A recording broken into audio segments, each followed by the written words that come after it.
been a long afternoon and you're nearly at the end, but hopefully I can share some insights into my journey as an optometrist. I want to start off by asking you to close your eyes.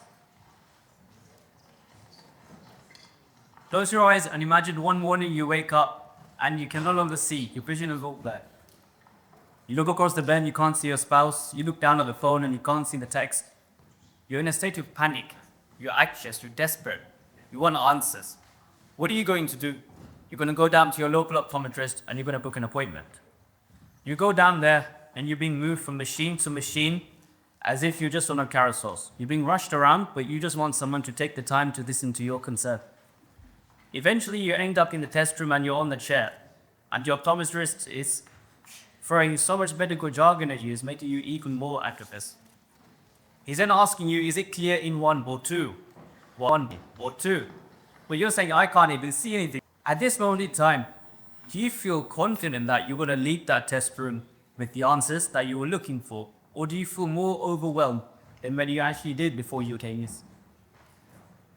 See, we all have at some point trusted an expert to go to. You have a problem, you go to someone you trust. But is that enough? As optometrists, yes, we're experts, but that's not enough. You want someone who you can create a connection with.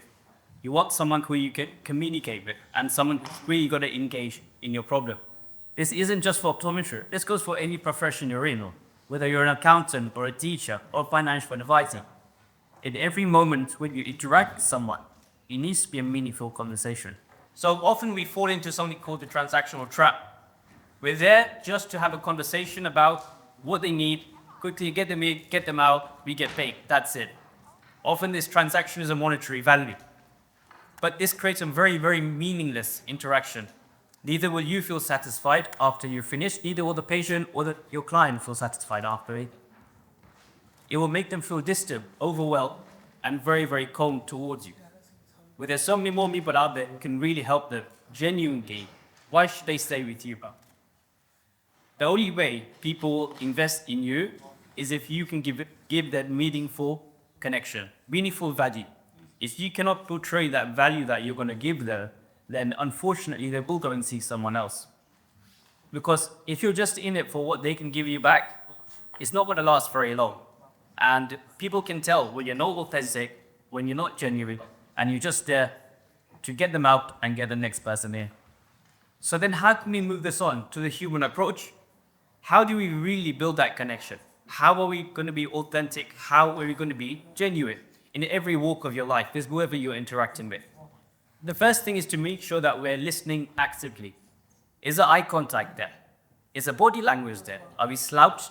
Or are you really present? So that person knows that we're actually taking the time to engage with them and to really listen to their problems and to see how we can actually help them, rather than we just get a transaction in return. Are we going to ask about the family, the holidays, the weekends? Are we going to be authentic and really care about that person?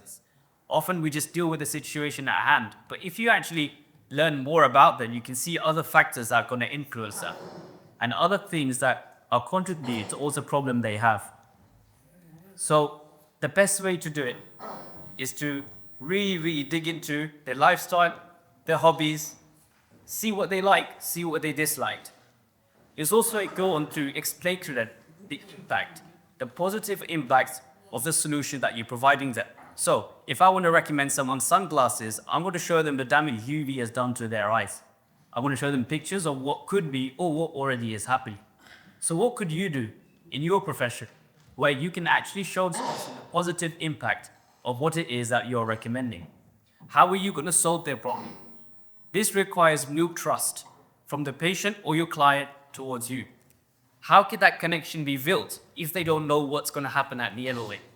They need to be able to visualize real solution at the end.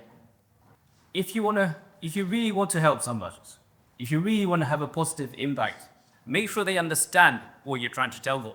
Sometimes we speak in so much jargon in our own profession, and whatever profession you might be as well, that the person is so overwhelmed and so confused by the end of it. So if I come and tell you at the end of the eye test, your prescription is minus 0.75, the cylinder of 1.25, and the axis is 63, and the eye is a plus 3. You're going to be like, do I need new eyes?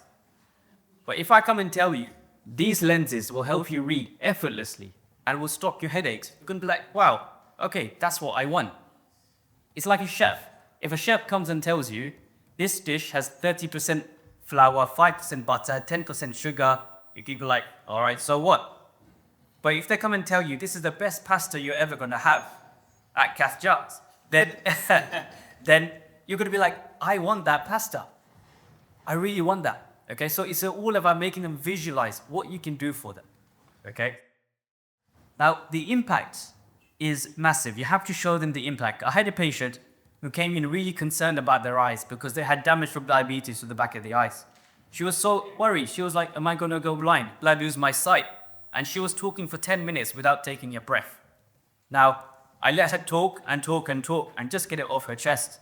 At the end of it, I went through the concerns and addressed them one by one.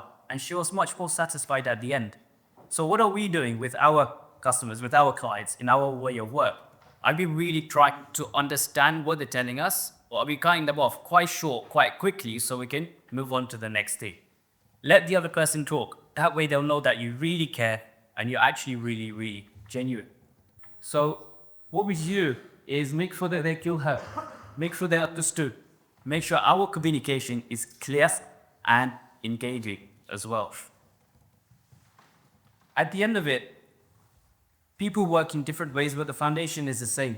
So a financial advisor is not going to throw numbers at you. They're going to paint a vision of a secure future for you and your family. A teacher will just not tell you facts, they will create a learning experience. And when a doctor is able to make that emotional connection with the patient, they've ensured that the patient can now invest emotionally in their health. So we need to make that emotional connection with them as well. At the end of the day, clarity is not just about eyesight. It's about the ability to inspire, the ability to be confident, and the ability to influence. Thank you very much.